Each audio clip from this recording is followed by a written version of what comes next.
नमस्कार, तुमचं authentic homemade रेसिपीजमध्ये स्वागत आहे। तर आजची आपली रेसिपी आहे सुके बोंबील बटाट्याचं कालवण। चला तर मग वेळ न घालवता रेसिपीला सुरुवात करूया। यासाठी मी सर्वप्रथम वाटणाची तयारी करून घेते। इथे मी मिक्सरच्या भांड्यात पाव कवड इतकं मी ओलं खोबरं घेतलेलं आहे। याचे मी तुकडे करून घेतलेले आहे।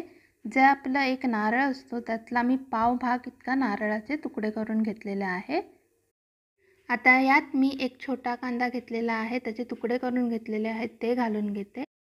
थोडीशी कोथिंबीरीची पाने, एक तिखट हिरवी मिरची, 7 ते 8 लसणीच्या पाकळ्या, 1 इंच आल्याचा तुकडा, एक मध्यम आकाराचा टोमॅटो ह्याचे मी 3 भाग करून घेतलेले आहेत। हे सर्व आपल्याला थोडंसं जाडसर वाटून घ्यायचं आहे, अगदी पेस्ट करायची नाही आहे। आपलं वाटण वाटून झालेलं आहे। आता मी फोडणीसाठी इथे कढई गरम करून घेतलेली आहे। आता यात मी अर्धी पळी इतकं तेल घालून घेते। आता यात मी 2 मध्यम आकाराचे बटाटे त्याची साल काढून घेतलेली आहे आणि त्याच्या फोडी करून घेतलेल्या आहेत ते घालून घेते। बटाटे घातल्यानंतर आपल्याला ह्याच्यावर झाकण ठेवून 5 ते 10 मिनिटं मध्यम आचेवर हे बटाटे शिजून घ्यायचे आहेत। ते तुम्ही पाहू शकता आपले बटाटे व्यवस्थित असे शिजलेले आहेत। आता यात मी जे आपण खोबऱ्याचं वाटण वाटून घेतलेलं होतं ते घालून घेते। आता हे आपल्याला व्यवस्थित मिक्स करून एक उकाळी येईपर्यंत शिजवून घ्यायचं आहे। आता यात मी मिक्सरच्या भांड्यात थोडंसं पाणी घालून यात पाणी घालून घेतलेलं आहे। तुम्ही आवश्यकतेनुसार पाण्याचं प्रमाण कमी जास्त करू शकता। इथे तुम्ही पाहू शकता आपल्या कालवणाला छान अशी उकळी आलेली आहे।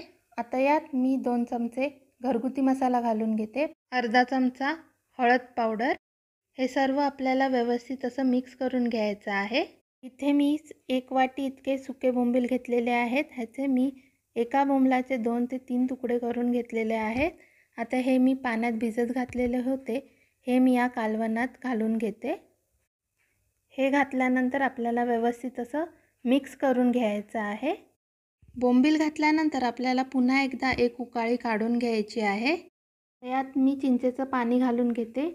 इथे मी एक लाडू एवढा चिंचेचा गोळा घेतलेला होता, तो पाण्यात भिजत घातलेला होता।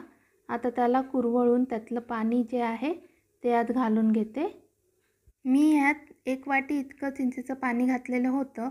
यात मी चवीनुसार मीठसुद्धा घालून घेतलेलं आहे।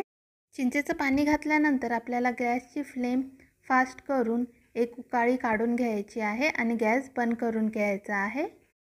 तर माझी आजची ही सुके बोंबील बटाट्याची रेसिपी तुम्हाला कशी वाटली नक्की कमेंट करून सांगा। जर तुम्हाला माझा आजचा हा व्हिडिओ आवडला असेल तर नक्की माझ्या चॅनलला लाईक करा, शेअर करा आणि सबस्क्राईब करा। पुन्हा भेटूया एका नवीन व्हिडिओसोबत। आजचा हा व्हिडिओ पाहिल्याबद्दल धन्यवाद।